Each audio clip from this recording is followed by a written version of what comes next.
আমরা তো জানি না আসলে তিনি ব্যক্তি জীবনে কেমন ছিলেন, পারিবারিক জীবনে তার লেখালেখিটা আমরা শুধু দেখেছি, কিন্তু তিনি কেমন ছিলেন, বাসায় কেমন থাকতেন, আপনাদের সাথে কেমন থাকতেন?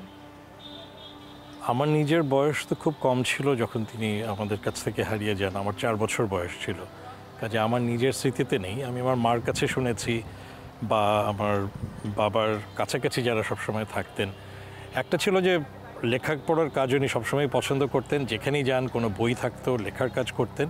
কিন্তু বিশেষ করে নাটক যখন লিখতেন, নাটক লিখলে সেটা সবাইকে পড়ে শোনাতে পছন্দ করতেন, বিশেষ করে ভাই বোনদের মধ্যে। সবাই মিলে তারা 14 ভাই বোন, তো অনেকেই একসাথে থাকতেন যখন তারা বেড়ে উঠছিলেন, কাছাকাছি থাকতেন। কাজেই তিনি বেশ জমজমাট আড্ডার মতো করে একেবারে বিভিন্ন জনের সংলাপ যেরকম হবে সেভাবেই তিনি নাটক পড়ে শোনাতেন এবং একটা আড্ডার মতো হতো। এর বাইরে পারিবারিক জায়গায় যেটা আমরা জানি যে আমরা 3 ভাই, আমি সবার ছোট, আমাদের 8 বছর করে পার্থক্য। যে আমার বড় ভাই আমার চেয়ে 16 বছরের বড়। 3 জনের বিভিন্ন তার জীবনের বিভিন্ন সময়ে তারা এসেছে। 52 ভাষা আন্দোলনের ঠিক আগে আমার বড় ভাইয়ের জন্ম হয়, তারপরে তার 8 বছর পরে আমার মেঝো ভাইয়ের জন্ম, এবং 71-এর কয়েক বছর আগে 67 সালে আমার জন্ম। এই প্রতিটা জন্মের পরে পিতৃবাৎসল্য যে জায়গাটা সেটা ছিল তার মধ্যে। সেই জায়গা থেকে চিন্তা করলে যে এক ধরনের প্রীতি স্নেহ আমরা সবাই পেয়েছি, আমি সবচেয়ে কম পেয়েছি। আর আমার মার সাথে তার বিয়েটা তো আসলে প্রেমের বিয়ে, এবং বিশেষ করে 47-এর পরবর্তী সময় 48-49 একটা উত্তাল সময়। পূর্ব পাকিস্তান যাত্রা শুরু করেছে, কিন্তু সেই যাত্রার মধ্যে অনেক ঘাত প্রতিঘাত তৈরি হচ্ছে। সেরকম একটা সময়ে আমার মার সাথে তার প্রেম, এবং সেই প্রেমেরই একটা পর্যায়ে 1949 সালে প্রথম আমার বাবাকে কারাবরণ করতে হয়। এবং যদি আমরা চিন্তা করি যে খুব গভীর প্রেমের দুটো মানুষ, একটা বিশাল বিচ্ছেদ কয়েক মাসের, কিন্তু সাংঘাতিক রকম কষ্টকর একটা বিচ্ছেদের সময়।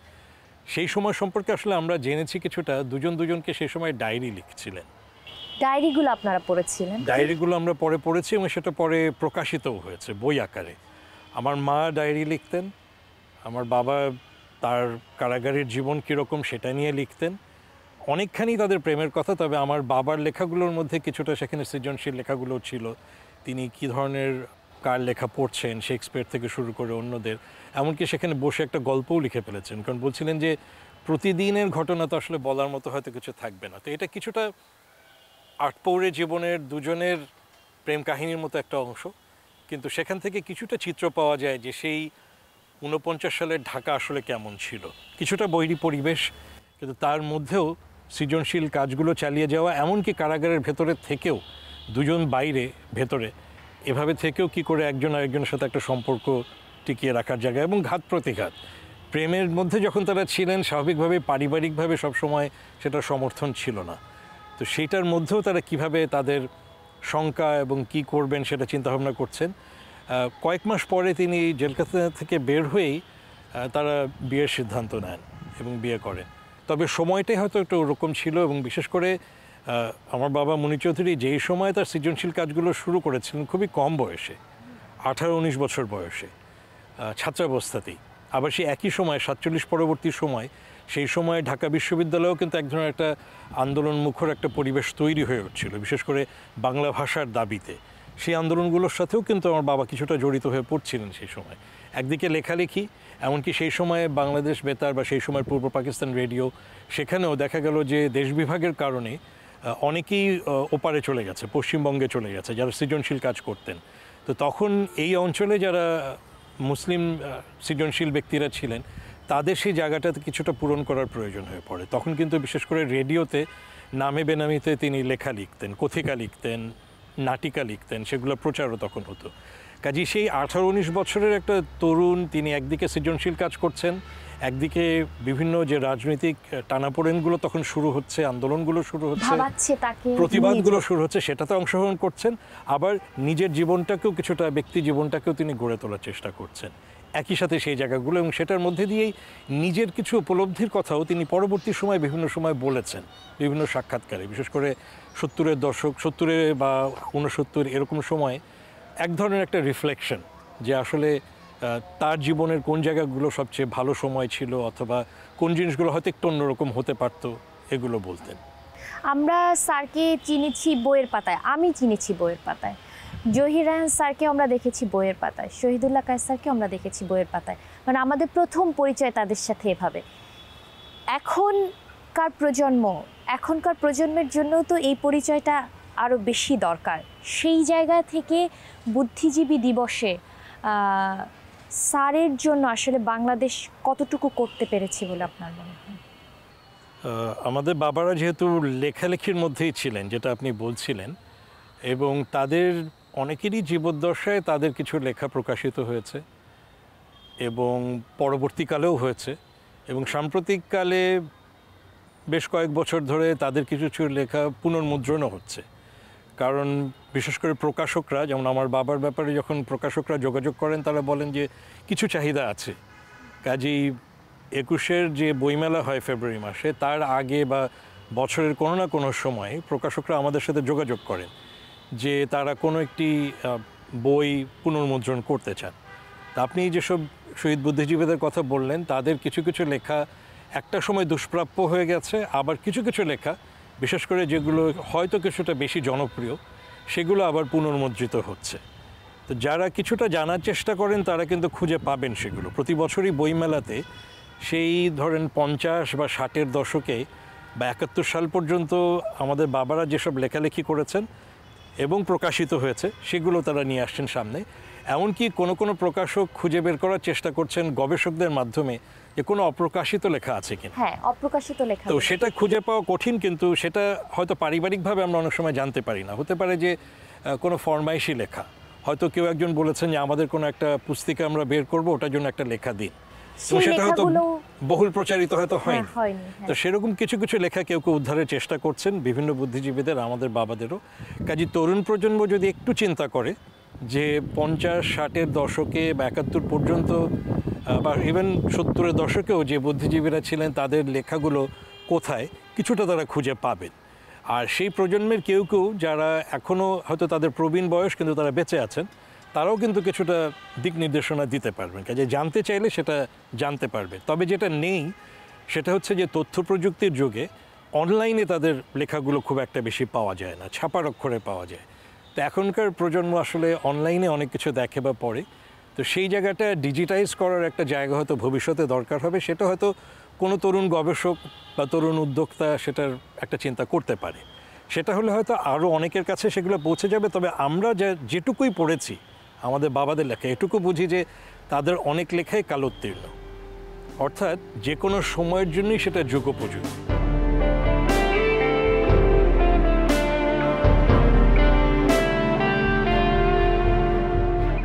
আপনি বলছিলেন যে মুনীর চৌধুরী স্যার যখন জেলে ছিলেন, ওই জায়গা থেকে যদি একটু।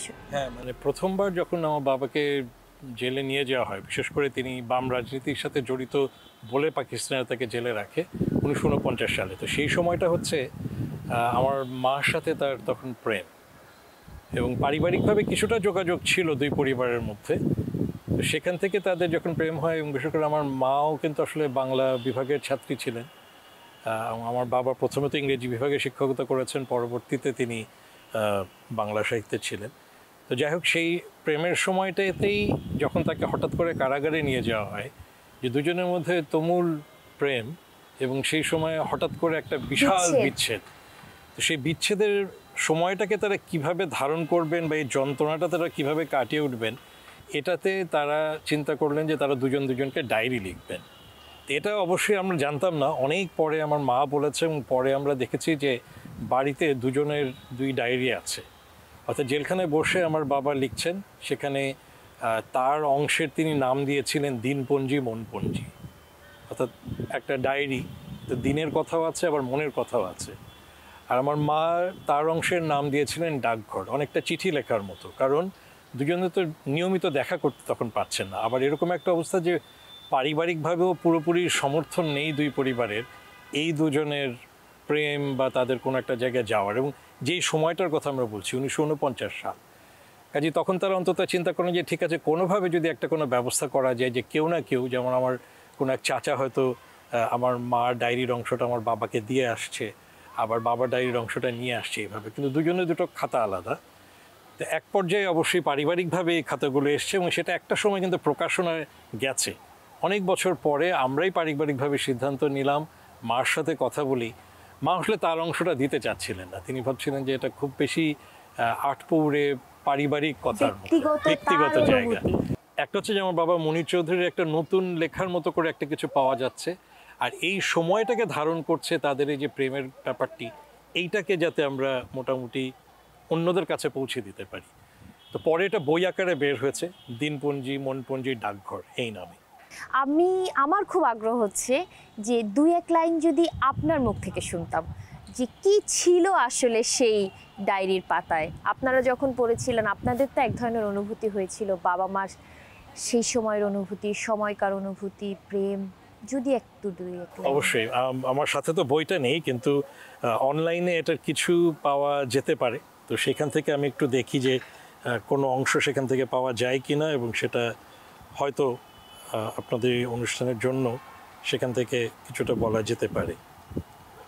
ঢাকা সেন্ট্রাল জেল, 1 জুন 1949 বুধবার। 9 মার্চ গ্রেপ্তার করেছে, সেই থেকেই এখানে। আর 1 সপ্তাহ পর পুরো 3 মাস হবে। প্রথম থেকে ইচ্ছে ছিল একটা দিনপঞ্জি নিয়মিত লিখি। অভিনব অভিজ্ঞতা আর অফুরন্ত অবসর মিলে চাই কি একটা সত্যি সত্যি রসপুষ্ট বস্তু সৃষ্টি হয়ে যেতে পারে। লিখি করেও এতদিন কলম ধরতে পারিনি। এতদিন পরে আরম্ভ করছি বেশ একটা হালকা মুক্ত মন নিয়ে।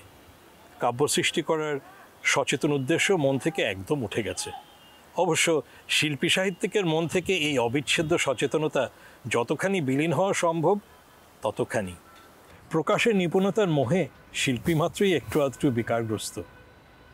ঠিক সত্যি কথাটি নিখুঁতভাবে প্রকাশ করার অসহ্য বেদনায় নির্যাতিত হয়ে শেষ পর্যন্ত অক্ষমতা হেতুই হয়তো প্রিয়জনের কাছেও অনিচ্ছা সত্ত্বেও উদ্দেশ্যহীন সুন্দর মিশে কথাটি বলে ফেলে। তোমার কাছে লেখা আমার চিঠিতেও নিশ্চয়ই সে কলঙ্কের ছাপ আছে। যদিও কোনো উদ্দেশ্য নিয়ে তোমাকে মিছে কথা শোনাবার পাপ যদি কোনো দিন করি, নিজেকে সেদিন ক্ষমা করতে পারবো না। এখন মহানন্দে আছি এটুকু ভেবে যে আমার মিছে কথাও তুমি নিশ্চয়ই সব ঠিক বুঝে নিতে জানো, আমাকে ভালোবাসো বলেই জানো। আর এও হয়তো ধরে নাও যে দুজনেই সব জানি।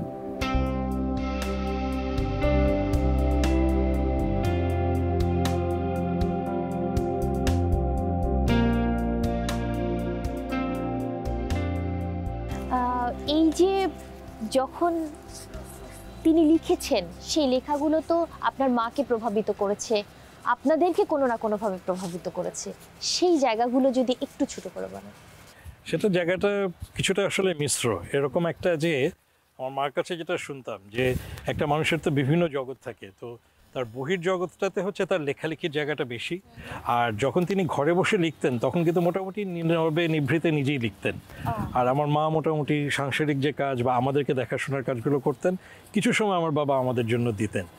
কাজেই সেখানে একটা কিছুটা বহির্জগৎ আর অন্তর্জগতের একটা আলাদা জগৎ ছিল, সেটা একটা। তারপরে যখন আমরা বড় হওয়া শুরু করেছি তখন কিছুটা তার লেখার সাথে পরিচিত হয়েছি। বিশেষ করে সম্ভবত 80-র দশকে বাংলা একাডেমি থেকে মনির চৌধুরীর রচনাবলী প্রকাশিত হয়। তো সেখানে মোটামুটি তার প্রকাশিত অপ্রকাশিত অনেক লেখাই সন্নিবেশিত হয়েছে, নাটক, প্রবন্ধ, গল্প, কথিকা, বিভিন্ন জিনিস। তো সেখান থেকে কিছুটা আস্তে আস্তে আমরা আহরণ করা শুরু করি এবং অন্যান্যদের কাছেও শুনতাম। বিশেষ করে আমার বাবার যারা পরিচিত লোকজন ছিলেন তাদের কাছ থেকেও তো অনেক কিছু আমরা শুনতাম। তিনি কী ধরনের লেখা লিখতেন বা কোন সময় লিখতেন, লেখার আবহটা কেমন ছিল। তো সেখান থেকে কিছুটা জানার জায়গা তৈরি হয়েছে। অনুপ্রেরণা কি তৈরি হয়েছে লেখার জন্য? আসলে যেটা বলা যায় যে মনির চৌধুরী তো বহুমুখী প্রতিভার মানুষ ছিলেন এবং অনেকের মধ্যে হয়তো এরকম একজন দুজন থাকেন। তো সেখানে তার ছেলে হিসেবে আমরা মনে করি না যে আমরা সেই পর্যায়ের কখনো কোনো কিছু করতে পেরেছি বা পারবো। তবে মনির চৌধুরীর যে সৃজনশীল দিকটা ছিল সেটা কিছুটা হলো ধারণ বোধহয় করেছে, এবং এটা হতে পারে যে আমাদের রক্তের মধ্যে হয়তো কিছুটা ছিল। আমার বড় ভাই ভাষণ, ও একসময় নাটক নিয়ে পড়াশোনা করেছে। পরে পেশাজীবী হয়ে যাওয়ার পরে সে আসলে নাটকের মধ্যে থাকেনি, কিন্তু মঞ্চ নাটকের জন্য এখনও মাঝে মাঝে মঞ্চ পরিকল্পনা করে দেওয়া বা আলোক সম্পাতের একটা পরিকল্পনা করে দেয় সে তার সমসাময়িক যারা আছে তাদের জন্য। মেজো ভাই মিশুক সে তো ফিল্ম মেকিংয়ের ক্ষেত্রে অনেক ধরনের সৃজনশীলভাবে নিজেকে ছড়িয়ে দিয়েছে, মেলে ধরেছিল। আর আমিও কিছুটা নাট্যকর্মের সাথে যুক্ত, মঞ্চ নাটকের সাথে অল্প স্বল্প লেখালেখি, কিন্তু আমার বাবার ধারে কাছেও পৌঁছানো সম্ভব না সেটুকু। আরেকটা যেটা করেছি যে আমার বাবার অনেক নাটকই আমি মঞ্চে নিয়ে আসার চেষ্টা করেছি। হয়তো অনেক দর্শক দেখেছে তা না, কিন্তু চেষ্টা করেছি। এবং ওনার জনপ্রিয় বা অতটা জনপ্রিয় নয় এরকম কিছু নাটক, এবং ভবিষ্যতে আরও কিছু নিয়ে আসার ইচ্ছে আছে। তো সেইভাবে অন্তত নতুন প্রজন্মের কাছে মুনি চৌধুরীর নাটকগুলোকে পরিচিত করে তোলা, বিশেষ করে মঞ্চ নাটক যদি অন্যান্য মাধ্যমেও হয়, এইটা এখনও আমার ইচ্ছে আছে এবং আমি সেটা কিছুটা হলেও চেষ্টা করি। কতটা ভালোভাবে পারি জানি না, কতটা জাস্টিস করতে পারি ওনার সৃষ্টিশীল জায়গাটার প্রতি তা জানি না। তবে ওইখানে নাটকের কাজ করতে গেলে আমি বুঝি যে কোথা থেকে যেন একটা সৃজনশীলতার অনুপ্রেরণা চলে আসে। মানে গায়ের এক ধরনের রক্তের বিষয় কি টের পাওয়া যায়? একদম হঠাৎ করে যখন চিন্তা করি যে হঠাৎ করে এইভাবে ভাবতে পারছি কীভাবে, তখন মনে হয় যে কোথাও হয়তো রক্তের মধ্যে মুনির চৌধুরী আছে। তো আমরা যারা এই প্রজন্ম, তাদের জন্য আপনাদের কোনো কাজ যেটা আপনি করে যেতে চান স্যারের জন্য, বললেন নাটকের বিষয়টি, এছাড়া অপ্রকাশিত লেখার কথা বলেছেন, আর কোনো কাজ কি আপনি করে যেতে চান যেটা এখনো করা হয়নি? একটা ইচ্ছে আছে, কতদূর পারবো জানি না, যে আমার বাবা মুনির চৌধুরীর উপরে একটা ডকুমেন্টারি বা ডকুফিকশনের কাজ করা। সেটা কিছু কিছু কাজ আমি ধারণ করেছি, বিভিন্ন জনের সাক্ষাৎকার শুধু না, একটু নৈর্ব্যক্তিকভাবে দেখা যায় কিনা, কিন্তু আমার ইচ্ছেটা আছে যে নতুন প্রজন্ম যেন দেখে একটা আগ্রহ অনুভব করে, এটা যেন শুধু তথ্য নির্ভর বিষয় না হয়ে যায়, ওটার মধ্যে যেন এমন একটা আবেগ থাকে যেটা হয়তো বেশ করে তরুণ প্রজন্মকে অনুপ্রাণিত করতে পারে, এটা একটা। আর কিছু কিছু নাটক নিয়ে আরও কিছু কাজ করার ইচ্ছে আছে। আর বিশেষ করে যেহেতু শহীদ বুদ্ধিজীবীদের লেখা বা সৃষ্টিগুলো অনলাইনে বা ডিজিটাল মাধ্যমে নাই, সেটাকে নিয়ে আসার একটা চেষ্টা। এবং আমি মাঝে মাঝেই চেষ্টা করি, বিশেষ করে আমাদের পারিবারিক সংগ্রহে মুনির চৌধুরীর যত স্থির চিত্র আছে এগুলোকে ডিজিটালি ধারণ করা। কারণ অনেক সময় এখন অনলাইনে যত মুনির চৌধুরীর ছবি পাওয়া যায়, বলা যায় যে তার বেশিরভাগই আমি কোনো না কোনোভাবে সেগুলোকে একটু হাই রেজলিউশনে স্ক্যান করে দিয়েছেন বলেই, হ্যাঁ, সেই কারণেই সেগুলো পাওয়া যাচ্ছে, না হলে এগুলো সবাই পেত না। তবে পাশাপাশি অন্য অনেকের কাছে হয়তো কিছু থাকতে পারে, এখনও হয়তো আছে। এবং যদি ওনার কোথাও কোনো রকম লেখা এখনও অপ্রকাশিত থাকে, সেগুলোর সন্ধান এখনও আমি করি, কাউকে কাউকে জিজ্ঞেস করি, বিশেষ করে গবেষক যারা আছেন তারা যদি খুঁজে বের করতে পারেন, এগুলোকে সামনের প্রজন্মের জন্য নিয়ে আসা, এবং যেন কালোত্তীর্ণ লেখাগুলো একটা নতুন প্রজন্ম বা প্রজন্ম থেকে প্রজন্মান্তরে তাদের হাতে যায়, তারা সেটা আহরণ করতে পারে, এটা একটা ইচ্ছে আছে। আমি যে কথাটি জিজ্ঞেস করব সেটি হচ্ছে যে এই দীর্ঘ বছরে অনেক ধরনের পট পরিবর্তনের মধ্য দিয়ে বাংলাদেশ গিয়েছে, আপনারা পারিবারিকভাবে পট পরিবর্তনের মধ্য দিয়ে গিয়েছেন। তো এই যে একটা যুদ্ধ, চিরন্তন যুদ্ধ চালিয়ে যাওয়া, সেই যুদ্ধের শক্তিটা কোথায় পান? একটা উদাহরণ দিয়ে যদি শুরু করি, আমার মার কাছ থেকে সেই 47-এ দেশভাগের কাহিনী আমি শুনেছি। আমার মা প্রয়াত হয়েছেন 2021-এ এবং 92 বছর বয়সে। তখন পর্যন্ত তার স্মৃতিশক্তি কিন্তু যথেষ্ট প্রখর ছিল। এবং তিনি যখন দেশ বিভাগ হয়নি তার আগে আমার নানা চাকরি করতেন দিল্লিতে এবং কলকাতায়। কাজে সেখানে হিন্দু মুসলিম দাঙ্গা কি হচ্ছে না হচ্ছে সেটা প্রত্যক্ষদর্শী আমার মা। এবং এখানে আসার পরেও যেই বলা চলে যে প্রায় নতুন একটা জায়গায় তারা আসছেন, আমার নানা বাড়ি টাঙ্গাইলে, কিন্তু টাঙ্গাইল আর দিল্লি কলকাতার মাঝখানে ঢাকার সাথে যোগাযোগ ছিল না। 47-এর পরেই আমার মারা ঢাকায় আসেন, সেই সময়ই আমার বাবার সাথে আমার মার পরিচয় 47 সালের দিকে। সেই সময়কার কাহিনীগুলো আমরা ধারণ করি, বিশেষ করে আমার মা বা আমার মাদের প্রজন্মের কাছ থেকে। আমাদের বাবাদের জায়গা থেকে তাদের যে সংগ্রামের জায়গাগুলো, সেখানেও পট পরিবর্তনগুলো আমরা বিভিন্ন সময়ে দেখেছি। ভাষা আন্দোলন, তারপরে বিশেষ করে 60-এর দশকে যখন বিভিন্ন রকম আন্দোলন হচ্ছে, জনগণের মধ্যে এক ধরনের একটা ক্ষোভ তৈরি হচ্ছে, এবং যেটার একটা চূড়ান্ত পর্যায়ে আমরা গিয়ে দেখছি 71। এবং তারপরে যেটা আপনি বলছিলেন যে 71 পরবর্তী সময়, তখনও আমরা ছোট, কিন্তু বিভিন্ন সময়গুলো আমাদের বেড়ে ওঠার সাথে সাথে এবং আমাদের মাদের বয়স বাড়ার সাথে সাথে তারাও বিভিন্ন পর্যায়গুলো দেখেছে। এবং যেটা হয়েছে যে আমরা যখন সম্ভব হয়েছে সেখানে সাথে আমরা খাপ খাইয়ে নেওয়ার একটা চেষ্টা করেছি। কারণ যদি আমরা চিন্তা করি যে আমরা হয়তো আমাদের বাবার জায়গা থেকে তিনি একজন বিশাল মানুষ, জাতির একটা গর্বের জায়গা, কিন্তু আমরা নিজেরা একটা মধ্যবিত্ত পরিবারের মানুষ। ঢাকা শহরে বেড়ে ওঠা মধ্যবিত্ত একটি পরিবার দেশের যে ঘাত প্রতিঘাত, রাজনৈতিক পট পরিবর্তন, এগুলোর মধ্যে দিয়ে যতটুকু সম্ভব খাপ খাইয়ে নিয়ে সামনের দিকে এগিয়ে যাওয়ার চেষ্টা করেছে। এবং আমাদের মাদের কাছ থেকে আমরা যেটা পেয়েছি যে অন্তত আদর্শিক জায়গা থেকে একজন আদর্শ নাগরিক হিসাবে বাংলাদেশের যেটুকু অবদান রাখার জায়গা এবং সৎভাবে জীবনযাপন করা, এই জায়গাটা আমরা পারিবারিক শিক্ষার মধ্যে দিয়ে এসেছি এবং কিছুটা সেটা আমরা আমাদের বাবাদের আদর্শিক জায়গা থেকেও ধারণ করার চেষ্টা করেছি। কাজে যখনই যে পরিবর্তন হয় সেখানে সৎভাবে নিজের বিবেকের কাছে সৎ থেকে সামনের দিকে এগিয়ে যাওয়ার চেষ্টা করা, সেটা আমরা সবসময়ই করেছি এবং এখনও সেটা করে যাচ্ছি। কাজে সেটার মধ্যে দিয়ে বলতে পারেন যে এখন আমাদেরও কিছুটা পরিণত বয়স, সেখানে আমরাও কিন্তু আমাদের স্মৃতিতে অনেক ধরনের পরিবর্তন দেখেছি এবং সেখান থেকে কোনো কিছুতেই আর একদিক থেকে যেমন অবাক হই না, আবার কখনো হতাশা হয়, আবার কখনো এটুকু মনে হয় যে না, সামনের দিকে আসার জায়গাটা আছে, থাকবে। এবং ওই যে বলে না যে গ্লাসের একটা অংশ ভরা তো একটা অংশ খালি, আমি নিজে সবসময় গ্লাসের ভরা অংশটা নিয়ে চিন্তা করি।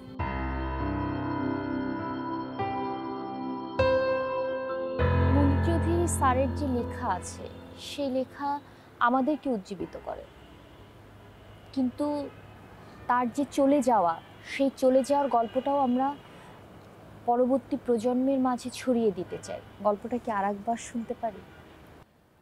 হ্যাঁ, অবশ্যই। আমার যেটা হয়েছে যে বিশেষ করে আমার বাবা মনির চৌধুরীকে যখন ধরে নিয়ে যাওয়া হয়, সেই সময়টা বলা চলে যে প্রায় 3টা ক্যামেরার মতো 3 দিক থেকে আমাদের পরিবারে 3জন দেখেছিলেন বা জানেন।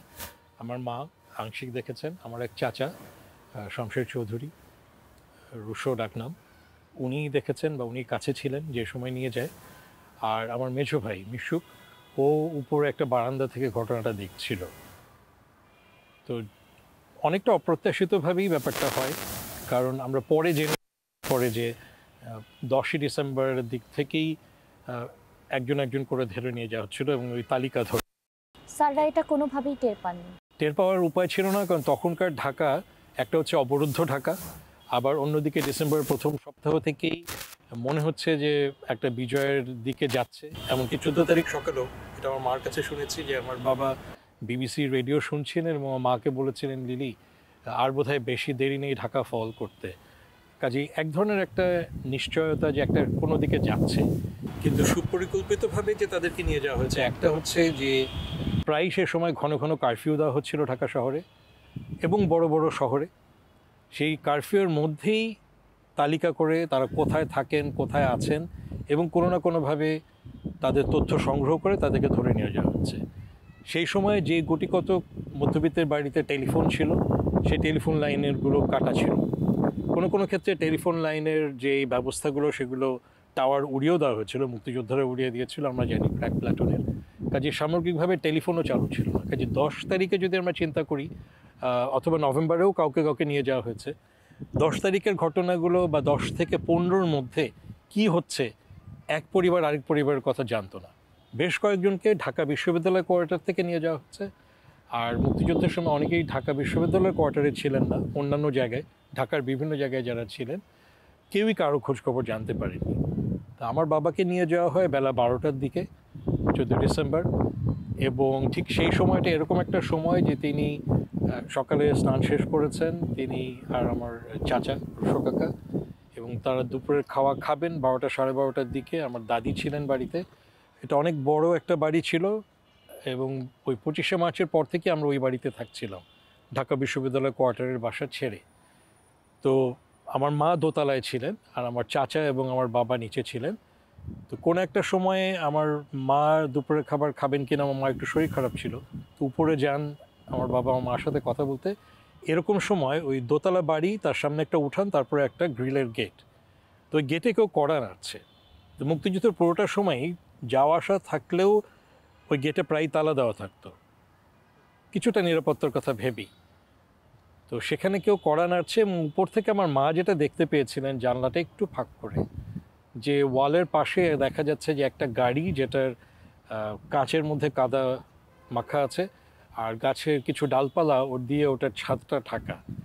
মার মনে একটু শঙ্কা হচ্ছিল যে কেন এরকম একটা গাড়ি, এবং বিষয়টা কারফিউ চলছে, গাড়ি নিয়ে আসছে, এবং ওখান থেকে 3-4 জন তরুণ গাড়ি থেকে নেমেছে। তো কড়ানাড়া শুনে আমার চাচা এগিয়ে গেছেন এবং আমার মেছো ভাই, ও তখন 12 বছর বয়স মিশুকের, ও নিচে নেমে গেছে। তো তারা আমার চাচাকে দেখে জিজ্ঞেস করেছে যে আপনি মুনির স্যার? তার মানে তাদের অন্তত যে প্রশ্ন করছিল সে জানে না যে মুনির চিনেন চৌধুরী না, দেখতে কেমন, চিনেন না। সেটা জানে না, কিন্তু বলছে যে স্যার বলে সম্বোধন করছে হবে। তো আমার চাচা তখন বলেছেন যে উনি আমি তার ভাই। তখন বলছে স্যারকে একটু ডেকে দেন। তো আমার চাচা উপরে আসে, যখন আমার বাবাকে বলে আমার মা নিষেধ করেছিল যে তুমি যেও না, এবং হঠাৎ করে এখন কারফিউর মধ্যে কারা তোমাকে ডাকছে, এটা যাওয়া ঠিক হবে না। তো আমার বাবা তখন আমার মাকে বলেন যে ওরা তো মনে হচ্ছে না কথা না বললে যাবে, তো দেখি কি বলে। বলে আমার বাবা নিচের দিকে এগিয়ে যান এবং আমার ভাইকে ওই তালার চাবিটা দিয়ে আমার ভাইকে ভেতরে চলে আসতে বলেন। তো আমার ভাই উপরে এসে দোতলায় উঠে ওখানে রেলিংয়ের ফাঁক দিয়ে পুরো ঘটনাটা লুকিয়ে লুকিয়ে দেখতে থাকে। তো আমার বাবা যখন এগিয়ে যায় তখন তারা তার সাথে কথা বলে এবং বলে স্যার আমাদের সাথে একটু আসতে হবে। এটা আমরা পরে শুনেছি যে প্রায় একইভাবে বিভিন্ন পরিবারে গিয়ে একই কথাই বলেছে, স্যার একটু আসতে হবে, কিছুক্ষণের জন্য আসবেন, এবং আমাদের উপরে কর্তৃপক্ষ আছে তাদের সাথে একটু কথা বলতে হবে, থানার কথাও বলছে। এই ধরনের কথাই আমার বাবাকেও বলেছে, আমার চাচার কাছ থেকে যেটা শোনা। তো বারবার যখন আমার বাবা জিজ্ঞেস করছে কেন যেতে হবে এবং ওরা কারণ বলছে না, একটা পর্যায়ে আমার বাবা একটু উত্তেজিত হয়ে গিয়ে বলেন যে তোমরা যে যেতে বলছো তোমাদের সাথে কোনো অ্যারেস্ট ওয়ারেন্ট আছে? কারণ আমরা যদি চিন্তা করি যে মুনির চৌধুরীর এই পুরো সময়টাই তার জীবনের একটা বড় অংশ বিভিন্ন সময় তাকে কারাবরণ করতে হয়েছে। সেই 49 সালের কথা আমরা বলছিলাম, 52 সালের ভাষা আন্দোলনের সময়, এবং তার পরে বিভিন্ন সময়। কাজে এই যে কেউ এসে নিয়ে যাচ্ছে এবং কর্তৃপক্ষ তাদেরকে কারাগারে নিয়ে যাচ্ছে বা প্রশ্ন করার জন্য নিয়ে যাচ্ছে, এটা তার জানা ছিল। কাজে তিনি তখন ওয়ারেন্টের কথা জিজ্ঞেস করাতে তখন ওই ছেলেরা তাদের গায়ে শাল জড়ানো ছিল, ডিসেম্বর মাস একটু ঠান্ডা, শালের ভেতর থেকে একজন হঠাৎ করে বন্দুক বের করে, নললা বড় বন্দুক বের করে আমার বাবার পিছনে এসে ধরে। তা আমার মা যেহেতু শঙ্কিত ছিলেন যে কি হচ্ছে, যদিও অসুস্থ, তিনি তখন ওই দোতলা থেকে সিঁড়ি দিয়ে নেমে আসছিলেন। আর মা যেটা বলেছেন যে তিনি শুধু দেখতে পেলেন যে ঝট করে একজন এসে পেছনে বন্দুকটা ধরলো, আমার বাবার পিঠটা একটু কেঁপে উঠল, এটুকুই। আমার বাবার পেছন ফিরে তাকাননি, খালি পাশে আমার চাচা দাঁড়ানো, তাকে বলেছেন যে রুশো যাই তাহলে। কারণ বন্দুক যখন ধরেছে তখন তো আমার বাবা বুঝতে পারছে যে আর কিছু করার নেই, বেশি কিছু বলারও নাই তখন। এইটুকুই একমাত্র শেষ দেখা, এবং তারপরে 2-3 দিন একরকম একটা শঙ্কার মধ্যে কেটেছে।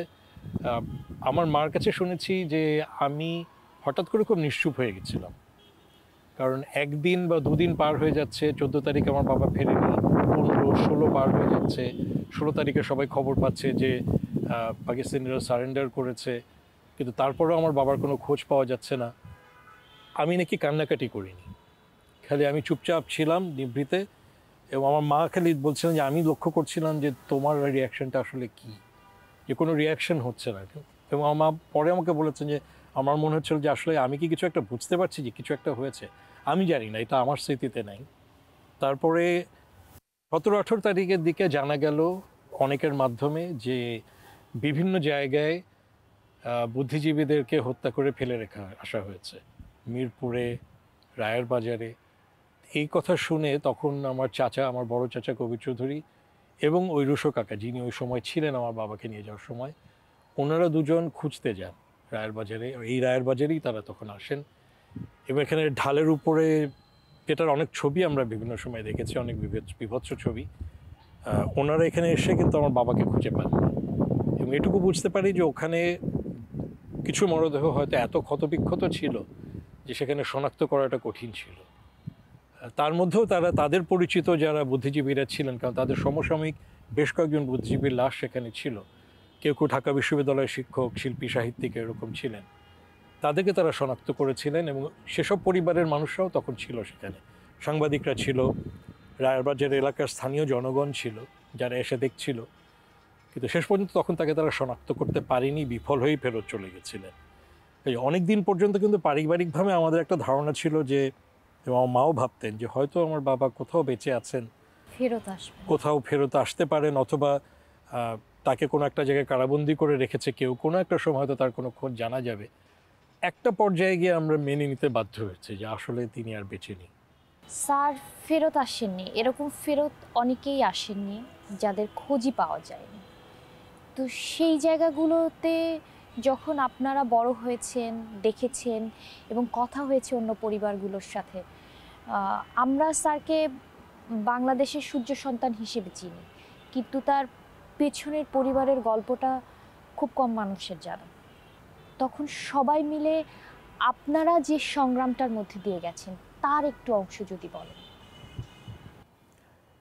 একটা ঠিক যে বিভিন্ন সময়ই আমরা এই 14ই ডিসেম্বর যখন পালন করা হয়, এবং বিশেষ করে আস্তে আস্তে গণমাধ্যমের প্রচারণাগুলো বেড়েছে, এই সময়ে সেই ব্যাপারগুলো নিয়ে কিছুটা লেখে অনেকে স্মৃতিচারণ করে, অথবা আমরাও করেছি বা করি, বা আমরা যখন বড় হয়েছি বলেছি। অনেকের মনের মধ্যে কষ্ট বা ক্ষোভ থাকে, তারা হয়তো বলতেও চায় না, বা কষ্টের মাত্রাটা এত বেশি যে আসলে সেটা নিয়ে কথা বলাটাও অনেকের জন্য কঠিন। তো সংগ্রাম তো অবশ্যই ছিল। আমাদের মারা, আমরা বলতে পারি যে তারা জননী সাহসিকা। তারা একে হচ্ছে যে তাদের শূন্যতাটাকে তারা ধারণ করে আমাদেরকে লালন পালন করার চেষ্টা করেছেন, এবং অনেকে অনেক ধরনের ঘাত প্রতিঘাতের মধ্যে দিয়ে গেছেন। আপনি যেটা বলছিলেন যে বিভিন্ন পট পরিবর্তন যখন হয়েছে, তার মধ্যে দিয়ে তারা সেই সংগ্রামটাকে নিয়ে গেছেন। শূন্যতার যে জায়গা, কষ্টের যে জায়গা, সেটা কিন্তু আসলে কখনো খুব একটা কমে না, ভেতরে থেকে যায়। যেমন ধরেন, আমরা পারিবারিকভাবে কখনোই, এমনকি এক পরিবার আরেক পরিবারের সাথেও কখনো এই অভিজ্ঞতাগুলো নিয়ে আলাপ করতে পারি না। তবে আমার ছোটোবেলায় স্কুল জীবনের স্মৃতি মনে আছে। আমি বুঝি যে এটা আমার বয়সী যারাই সেই সময় বেড়ে উঠেছে তাদের সবারই এরকম হয়েছে। এক ধরনের একটা মনে হচ্ছে যে স্কুলে সবারই বাবা মা আসে, নিয়ে যায় তাদেরকে, তারা তাদের বাড়িতে ফেরত যাচ্ছে। আমার বাবা নেই কেন, এবং তিনি আসলে কেন নেই, এবং এটা আনফেয়ার। এই জিনিসটা ছোটোবেলা থেকে, অর্থাৎ আমার স্পষ্ট মনে আছে যে 6, 7, 8 বছরে আমার এই কথাগুলো বারবারই মনে হয়েছে, এবং আমি যদি সেটার জন্য কষ্ট পেয়েও থাকি বা সেটার জন্য কেঁদেও থাকি, নীরবে নিভৃতে কেঁদেছি। যেমন আমার মা আমাকে দেখেনি 71 সালে কাঁদতে। আমার মনে হচ্ছে যে আমি আরেকটু বড় হওয়ার পরে আমি এরকমভাবে নিজেকে আড়াল করে রেখেছি যে আমার কান্না দেখে যেন আমার মার কষ্টটা না বেড়ে যায়। আমার ভাইরা, যাদের আরও বিভিন্ন রকম স্মৃতি আছে, আমার বড় ভাই ভাষণ মুক্তিযুদ্ধে চলে গিয়েছিল এপ্রিলে, তার অনেক ধরনের বিভৎস স্মৃতি রয়েছে। মুক্তিযুদ্ধে যারা মুক্তিযুদ্ধ করেছেন তাদের স্মৃতিগুলো কিন্তু শুধুমাত্র গর্বের, বিজয়ের না, অনেক কষ্টের অভিজ্ঞতার মধ্যে দিয়ে তারা এসেছেন। তারাও কিন্তু সেই ঘটনাগুলো আমাদের সাথে বলতে পারেননি, আমরাও জানতে চাইনি। কাজে এই কষ্টের জায়গাগুলো কিন্তু ভেতরে রেখেই আমরা বড় হয়েছি। একটা পর্যায়ের পরে আসলে কষ্টগুলোকে ধারণ করা বা সেগুলো সহ্য করে নেওয়ার শক্তি আমাদের মধ্যে তৈরি হয়েছে, এটুকুই। এই বুদ্ধিজীবী দিবস প্রতি বছরই আসে, অনেক বছর হয়ে গেল 71-এর পরে। বাংলাদেশ, স্যাররা যে বাংলাদেশ দেখতে চেয়েছেন সেই বাংলাদেশ কতটুকু এগোলো? আমি বলবো যে আংশিক সেই জায়গায় যাচ্ছে বা গেছে, এবং সেটার একটা টানাপোড়েনের মধ্যে দিয়ে আমরা বিভিন্ন সময়ে যাই। সেটার বিভিন্ন কারণ আছে। তাও আমি আশাবাদী হতে চাই যে আমরা সেটার দিকে এগিয়ে যাচ্ছি। একটা জায়গা হতে পারে যে বিশেষ করে যখন আমরা সত্যিকার অর্থে ইতিহাসটাকে নৈর্ব্যক্তিকভাবে সত্য হিসেবে প্রতিষ্ঠা করতে পারব। কারণ আমাদের ইতিহাস আসলে বিভিন্ন সময় রাজনীতিকীকরণ হয়েছে, এবং তাতে করে খণ্ডিত ইতিহাসটা সবাই জেনেছে। আমি বিশ্বাস করি যে কোনো একটা সময় সত্য ইতিহাসটা সত্য হিসেবে, সত্য ভাষণ হিসেবে সুপ্রতিষ্ঠিত হবে। সত্য ইতিহাসটা যখন প্রতিষ্ঠিত হবে তখন সেটা কিন্তু প্রজন্ম থেকে প্রজন্মান্তরে তাদেরকে অনুপ্রাণিত করবে, এবং একটা আরও সুন্দর বাংলাদেশ তৈরির ক্ষেত্রে সেই অনুপ্রেরণাটা তো কাজে লাগবে যে হ্যাঁ, এইভাবে তারা চিন্তা করেছিলেন, আমরা সেই জায়গাটা যাওয়ার চেষ্টা করছি। একেবারেই যে ইতিহাসগুলো হারিয়ে গেছে বা বিকৃত হয়ে গেছে তা কিন্তু না। এবং একটা প্রজন্ম কিন্তু এখনও আছেন যারা মুক্তিযুদ্ধে সরাসরি অংশগ্রহণ করেছিলেন, অথবা মুক্তিযুদ্ধের ঠিক আগের প্রেক্ষাপটের সময়গুলোতে ছিলেন। এখন তারা প্রবীণ, তাদের অনেকে যদি লিখেও না গিয়ে থাকেন, তাদের কথাগুলো শোনার মতো তরুণ প্রজন্ম এখন আছে যাদের মধ্যে হয়তো সেই আগ্রহের জায়গাটা থাকার কথা। এবং বিশেষ করে আমরা যেহেতু একটা সাম্প্রতিককালে একটা আন্দোলনের মধ্যে দিয়ে এসেছি, এবং অনেক সময়ই একটা আলোচনায় আসছে যে ৭১-এর বা তার আগের আন্দোলন এবং এখনকার ২০২৪-এর আন্দোলন। আমাদের বিশ্বাস যে এখানে এখনকার সময়ের আন্দোলনটা যেমন অনেক দিন হয়তো মানুষকে বিভিন্নভাবে অনুপ্রেরণা যোগাবে এবং এটা আলোচনায় থাকবে, ৭১-এর যদি সত্যি ইতিহাসটা সামনে আসে বা তার আগের মুক্তি সংগ্রামের ইতিহাসটা, সেটাও যুগ যুগ ধরে নতুন প্রজন্মকে অনুপ্রাণিত করবে। এবং আমরা আশা করব যে আমাদের বিভিন্ন ক্ষেত্রে, রাজনীতি, শিক্ষাক্ষেত্রে, বুদ্ধিবৃত্তিক চর্চার ক্ষেত্রে, গবেষণার ক্ষেত্রে, বিজ্ঞান চর্চার ক্ষেত্রে এই তরুণ প্রজন্ম আমাদের যে মুক্তি সংগ্রাম, সেই মুক্তি সংগ্রাম যদি একটা পর্যায়ে ধরি ৪৮ থেকে ৭১, এইটার অনুপ্রাণিত হয়ে সামনের দিনগুলোতে এগিয়ে যাবে, যেমন বিভিন্ন সময়ের আন্দোলন অনুপ্রেরণা যোগাতে পারে। আমরা অনেক কথা শুনলাম, আমরা অনেক অজানা কথাও জানলাম যেগুলো আমরা কখনো শুনিনি, সেই বিষয়গুলো আপনার কাছ থেকে জানলাম। মুনীর চৌধুরী স্যাররা তো আসলে বেঁচে থাকেন যুগের পর যুগ। আমরা যারা সাধারণ মানুষ তারা চলে যাই, স্যাররা বেঁচে থাকেন, তারা কালোত্তীর্ণ চিন্তা করে গেছেন বলে। সেই কালোত্তীর্ণ চিন্তার একটা সময় যদি আমরা ৭১ ধরি, তাহলে এই প্রজন্ম ৭১-এর কাছ থেকে কোন অনুপ্রেরণাটা সবচেয়ে বেশি করে নিতে পারে বলে আপনার কাছে মনে হয়? নির্ভীকভাবে, নির্ভয়ে সত্য ভাষণ, সত্য কথা বলা এবং সত্যকে ধারণ করা এবং দেশপ্রেম।